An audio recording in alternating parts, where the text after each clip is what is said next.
নমস্কার বন্ধুরা, education culture YouTube চ্যানেলে তোমাদের স্বাগতম।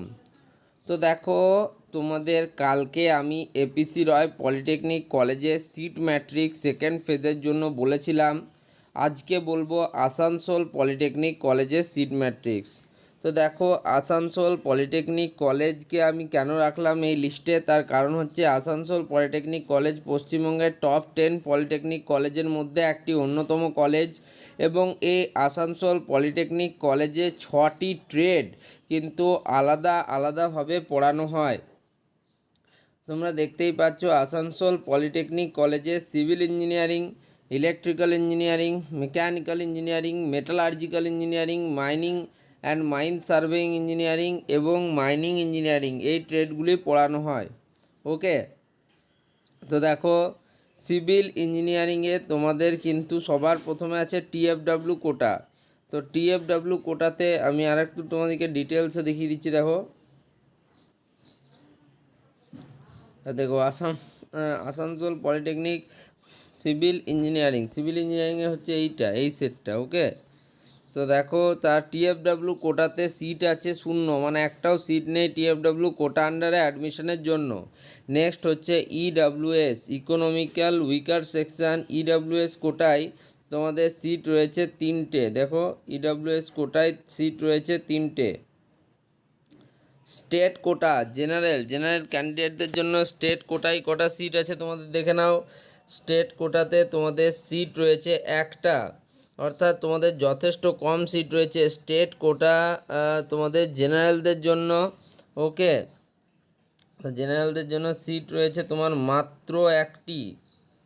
ওকে, নেক্সট দেখো 0-0 কী রয়েছে, দেখো state quota for SC and state quota for ST student, অর্থাৎ শিডিউল কাস্ট এবং শিডিউল ট্রাইব ওভারঅলের ক্ষেত্রে তাদের ক্ষেত্রেও কিন্তু তোমার 0, ও মানে হচ্ছে ওভারঅল।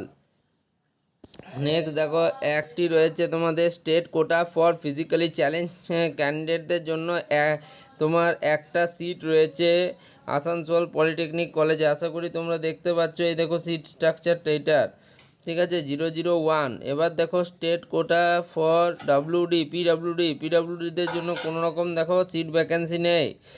নেক্সট হচ্ছে state quota for OBC A overall এবং ওবিসি বি, ওবিসি এ এবং ওবিসি বি এর ক্ষেত্রে, ওবিসি এর ক্ষেত্রে কোনো ভ্যাকেন্সি নেই, ওবিসি বি এর ক্ষেত্রে একটা ভ্যাকেন্সি রয়েছে। নেক্সট হচ্ছে ইডাব্লিউএস ইএক্সএস এক্স সার্ভিসম্যান কোটাতে কোনো ভ্যাকেন্সি নেই।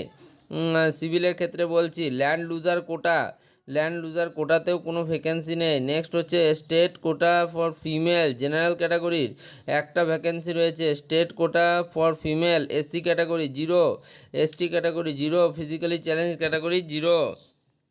ওটা ওভারঅল এবং এটা হচ্ছে ফিমেলদের ক্ষেত্রে। এবার হচ্ছে state quota for female land লুজারের ক্ষেত্রে ওটা দেখে নিই একটু। ল্যান্ড লুজারের ক্ষেত্রেও তোমরা দেখতেই পাচ্ছ 0। ওকে, নেক্সট দেখো ডিস্ট্রিক্ট কোটায় কটা সিট আছে একটু দেখে নেবো। ডিস্ট্রিক্ট কোটা ফর জেনারেলদের জন্য একটা seat, district quota for SC overall এসসিদের ক্ষেত্রে একটা সিট, এসটিদের ক্ষেত্রে কোনো সিট নেই, ওবিসি এর ক্ষেত্রে একটা সিট, ওবিসি বি এর ক্ষেত্রে কোনো সিট নেই, ওবিসি ল্যান্ড লুজার কোটার ক্ষেত্রে একটা সিট তোমাদের না, একটাও সিট নেই। নেক্সট হচ্ছে তোমাদের ডিস্ট্রিক্ট কোটা ফর ফিমেল জেনারেলের ক্ষেত্রে একটা সিট। অর্থাৎ যদি আমাকে বলো, দেখো বাকি কিন্তু সব 0, অর্থাৎ সেক্ষেত্রে দেখা যাচ্ছে যে যথেষ্ট কম পরিমাণ সিটই ভ্যাকেন্ট রয়েছে এখন অবধি। নেক্সট যাব আমরা নেক্সট হচ্ছে আমাদের ইলেকট্রিক্যাল ইঞ্জিনিয়ারিংয়ের ক্ষেত্রে আমরা যাব। দেখো, তো ইলেকট্রিক্যাল ইঞ্জিনিয়ারিংয়ের ক্ষেত্রে দেখো টিএফডাব্লিউর ক্ষেত্রে একটা সিট ভ্যাকেন্ট রয়েছে। ইডাব্লিউএসের ক্ষেত্রে কিন্তু হায়েস্ট 6টা সিট ভ্যাকেন্সি আমরা এখানে দেখতে পাচ্ছি। স্টেট কোটা ওভারঅল ফর জেনারেলদের ক্ষেত্রে দেখতে পাচ্ছি 4টে ভ্যাকেন্সি, অর্থাৎ ইলেকট্রিক্যালে কিন্তু যথেষ্ট পরিমাণ ভ্যাকেন্সি রয়েছে আসানসোল পলিটেকনিকে। নেক্সট হচ্ছে দেখো state quota for ST overall এসটির জন্য কিন্তু একটা রয়েছে। নেক্সট তোমার হচ্ছে ফিজিক্যালি চ্যালেঞ্জ বা PWD এর ক্ষেত্রে নেই কোনো রকম ভ্যাকেন্সি। বাকি তোমরা ভ্যাকেন্সিগুলো দেখে নিতে পারো। মোটামুটি যদি বলি ওভারঅল তোমাদের যে ভ্যাকেন্সির লিস্ট, আমি শুধু যদি জেনারেল ক্যাটাগরি স্টুডেন্টদের বলি তাহলে কিন্তু তোমাদের দেখো ইলেকট্রিক্যাল ইঞ্জিনিয়ারিংয়ের সবথেকে বেশি ভ্যাকেন্সি EWS এবং তার সাথে হচ্ছে তোমার এসসিদের ক্ষেত্রে EWS এবং এসসিদের ক্ষেত্রে দেখো যথেষ্ট পরিমাণে সিট ভ্যাকেন্সি দেখা যাচ্ছে আসানসোল পলিটেকনিকে। EWS এর ক্ষেত্রে দেখো সিভিলের 3টে, ইলেকট্রিক্যালের 6টা অর্থাৎ 9টা, মেকানিক্যালের 3টে অর্থাৎ 12টা, মেটালার্জিক্যাল ইঞ্জিনিয়ারিংয়ের 5টা অর্থাৎ 17টা, এবং মাইনিং অ্যান্ড মাইন সার্ভেইংয়ের 2টো এবং 3টে, 17 আর 3 20 আর 2 22টা প্রায় সিট কিন্তু EWS-এ এখনও ভ্যাকেন্সি রয়েছে। এবার আসি আমি যদি স্টেট কোটা জেনারেলের ক্ষেত্রে, তাহলে দেখো সিভিলের 1টা, ইলেকট্রিক্যালের 4টে অর্থাৎ 5টা, মেকানিক্যালের 1টা 6টা এবং মেটালার্জিক্যাল ইঞ্জিনিয়ারিংয়ের 2টো অর্থাৎ 8টা সিট কিন্তু এখনও ভ্যাকেন্ট রয়েছে। এসসিদের ক্ষেত্রে নেই কোনো, এসটিদের ক্ষেত্রেও নেই কোনো, ফিজিক্যালি চ্যালেঞ্জদের ক্ষেত্রে 1টা করে সিট ভ্যাকেন্সি এখানে দেখা যাচ্ছে।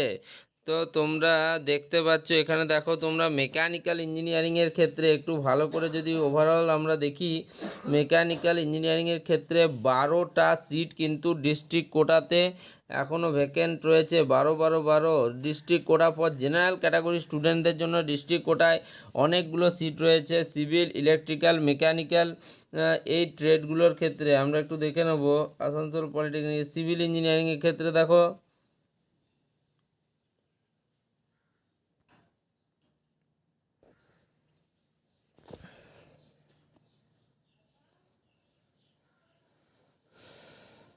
আমরা একটু ডিটেলসে ভালোভাবে দেখে নিই। ওকে,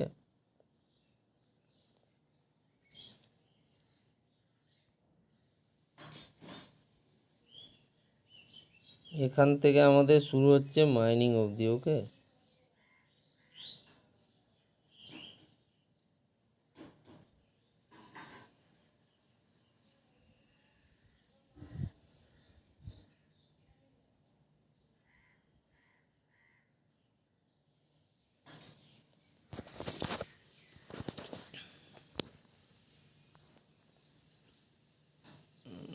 দেখা যাক।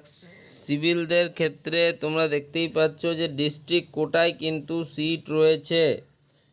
Asansol polytechnic civil engineering district quota কিছু সিট কিন্তু তোমাদের এখনও রয়েছে ডিস্ট্রিক্ট কোটা সিস্টেমে, যেগুলো তোমরা পেতে পারো। ঠিক আছে, তো যাই হোক এটাই ছিল তোমাদের দেখো মাইনিং অ্যান্ড মাইন সার্ভেইং এবং মাইনিং ইঞ্জিনিয়ারিংয়ে কিন্তু তোমরা দেখতেই পাচ্ছ সিট যথেষ্ট লিমিটেড রয়েছে। যদিও ডিস্ট্রিক্ট কোটায় 2টো সিট এখানে দেখতে পাওয়া যাচ্ছে মাইনিংয়ের ক্ষেত্রে। তোমরা দেখো ওভারঅল এই সিট ম্যাট্রিক্সটা আমি তোমাদের একটু খাতায় লিখে ভালোভাবে বুঝিয়ে দেবো কার কটা সিট আছে, কারণ এক্ষেত্রে কিন্তু পিডিএফটা অনেকটাই ছোট, যেটা বুঝতেও মানুষদের ক্ষেত্রে অসুবিধা। তো যাই হোক এই ভিডিওটা এখানে শেষ করছি। ভিডিওটা ভালো লাগলে ভিডিওটিকে লাইক করো, বন্ধুদের মধ্যে শেয়ার করো, চ্যানেলটিকে সাবস্ক্রাইব করো। ধন্যবাদ।